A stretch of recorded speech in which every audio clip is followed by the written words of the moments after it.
I currently have 99 eyeshadow palettes in my collection, and I need your help in choosing what palette number 100 is going to be.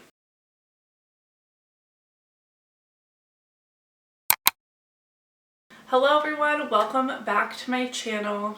I typically do project panning and low-buy style content on my channel. However, I am trying to work in some new releases here and there, or just new makeup to me here and there. I'm not always on the up and up with everything that's new in the beauty community, but today I went through my makeup inventory and discovered I had 99 eyeshadow palettes, which is a lot. However, I'm a lover of easy, round, nice looking numbers, and I really have not been going crazy with the makeup buying this year. In fact, I haven't really updated my makeup rehab series because I don't have a ton to share. I have been so lucky and grateful for the PR I've been sent, but I've personally not been spending a lot of my own dollars on makeup, so I thought it'd be fun to have your guys' inputs, thoughts, feelings on what palette I should purchase for myself, and it will be the 100th palette in my collection, so it has kind of that special number attached to it. And if you're interested, I can also do a video with it when it arrives. So I have 10 eyeshadow palettes that have caught my attention. Not all of these are super new releases, but personally, that doesn't interest me as much. Almost every time I have trigger purchased a makeup item that I saw on a whim, it often becomes a regret impulse purchase, but these I have all thought about quite a lot, and I'm going to share them with you today, and I want you guys to vote in the comments on which one I should pick up. And before you try and talk me out of purchasing any makeup, I have been very responsible and good this year. I deserve a treat, and I will be making a purchase.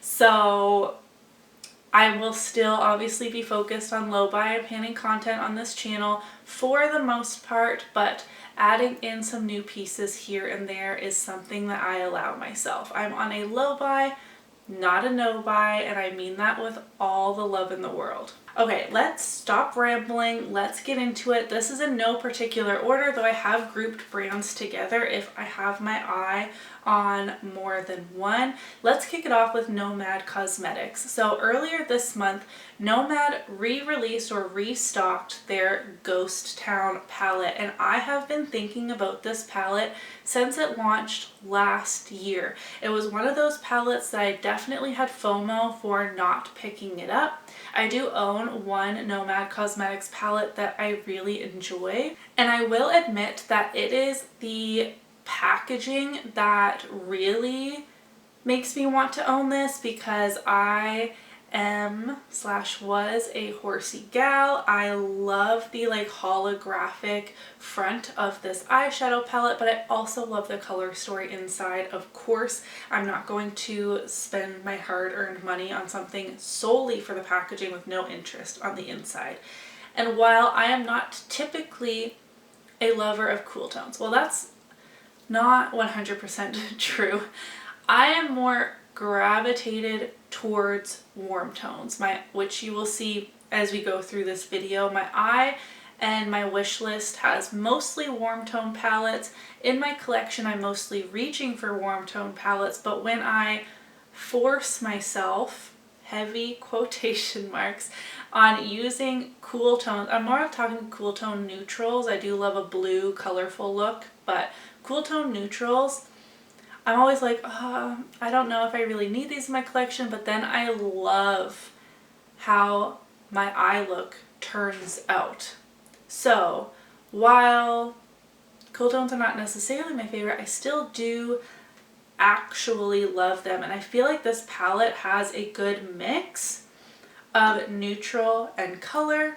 It has more of that like dusty tone to go along with the theme of the Wild West, you know? I'm not American, but anyways, the fact that I have still been thinking about this palette for over 1 year now, I feel like says a lot. I do have a second palette from Nomad, which is one of their newer releases, and that is the Fuji palette. It says an artist's autumn palette, and I believe this is Angelica Nyqvist's favorite Nomad palette now, or at least towards the top. And this palette I feel like is really unique to my collection, and not that I don't have all of these shades spread across my palettes, but that's not how I generally do my makeup or organize my collection. But this is very interesting and pleasing to my eye as a palette as a whole, and that is something I really appreciate. Nomad always kills out the outer packaging. I will say the holographic, like, shifting one with Ghost Town intrigues me a little bit more, but fall is my favorite season, and this definitely screams fall vibes, and I think it will go into winter really well also with those teals and blue. I don't know what it is, but a teal matte shade combined with like reddish tones always grabs my attention. We have ColourPop Dream Street, we have the Wild West palette from Urban Decay, like those warm bronzy shades and teal. I don't know what it is. I love that, but those palettes don't have, you know, the yellows, the true reds, so before you say you literally just said you have that, I don't. I also want to mention that I have yet to purchase from I Feel Beautiful Canada, which is a new indie retailer here in Canada, which is a game changer for us Canadians. Purchasing from these, especially US indie brands, it kills us on the shipping and the custom charges to pick it up at the post office. So while these palettes may appear a little bit more pricey with our currency conversion, it actually is going to save us a ton of money, even considering we can't use, you know, affiliate discount codes, because it will save us. There will be no customs charges and the shipping will be much more reasonable. And they have expanded so much in the last few months, have a ton of brands I'm really interested in. So if any of these palettes are available through I Feel Beautiful, that is where I will be making my purchase. And if you didn't know about it and you're Canadian as well, or even if you're not, I had one of you guys message me who live in New Zealand, and they found that shopping through I Feel Beautiful, you have a variety of brands to fill your basket and be shipped together, and their shipping was still more reasonable than ordering from the indie brand themselves. So if you're considering and you have a couple indie brands you want to try, maybe build a cart on I Feel Beautiful, check out what the shipping would be versus ordering, say you want to try 3 different palettes from 3 different brands, build your cart on I Feel Beautiful, check it out, and then compare to what it would be to shop from those 3 brands separately.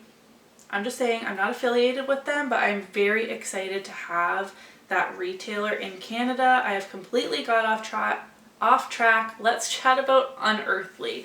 This is a brand I've been wanting to try forever, but their shipping cost has been a deterrent, and their shipping goes up significantly per product that you add in your cart. But I haven't tried in a long time because I have crossed them off my list before they got to I Feel Beautiful, because I tried to add 2 palettes that were for sale at one point, and the shipping was going to be like $60 US. And the palettes, because they were on sale, were like $60 US. So I just can't do that.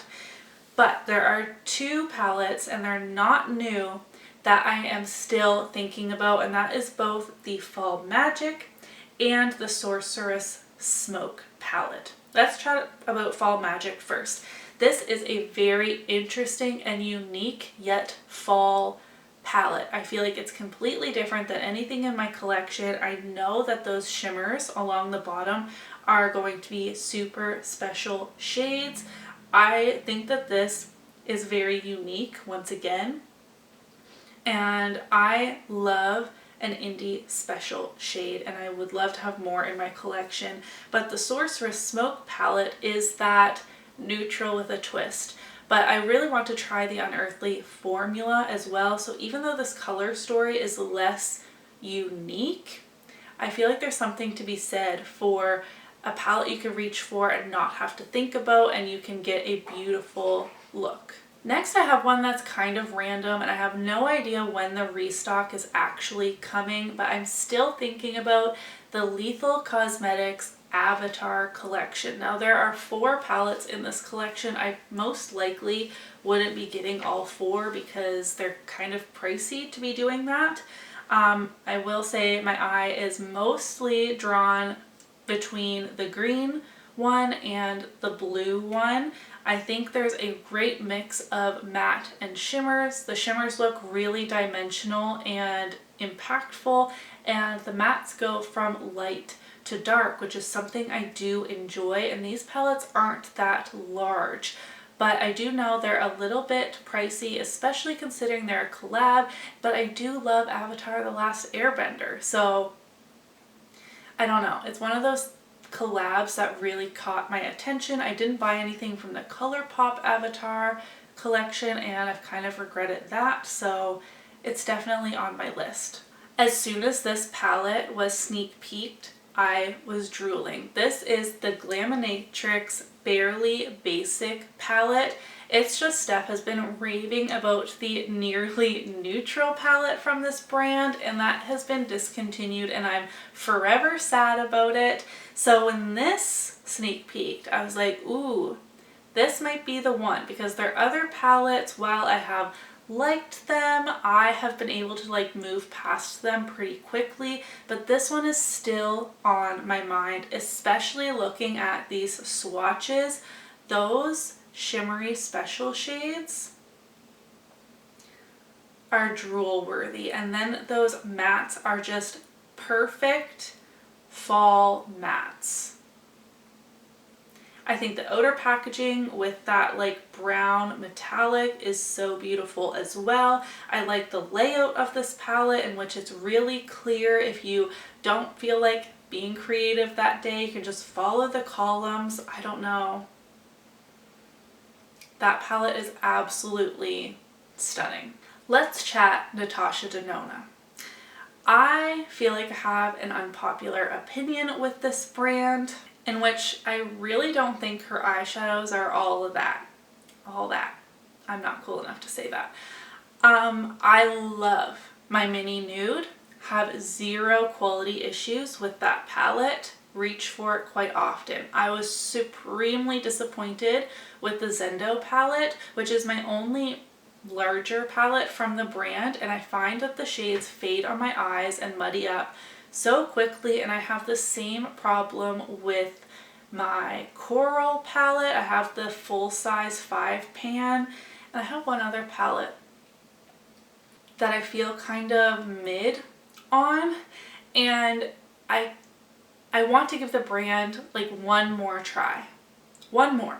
So I have 2 palette options on this list. I understand that so many people love Natasha Denona, and I want to love the brand too. I want to love the eyeshadows. I want to be a part of the hype.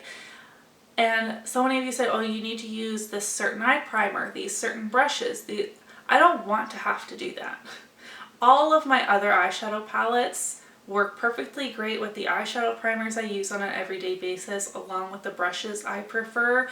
I don't want to have to completely change my routine and products to make one palette work. So this is going to be Natasha's last chance from me. First off, the I Need a Warm palette.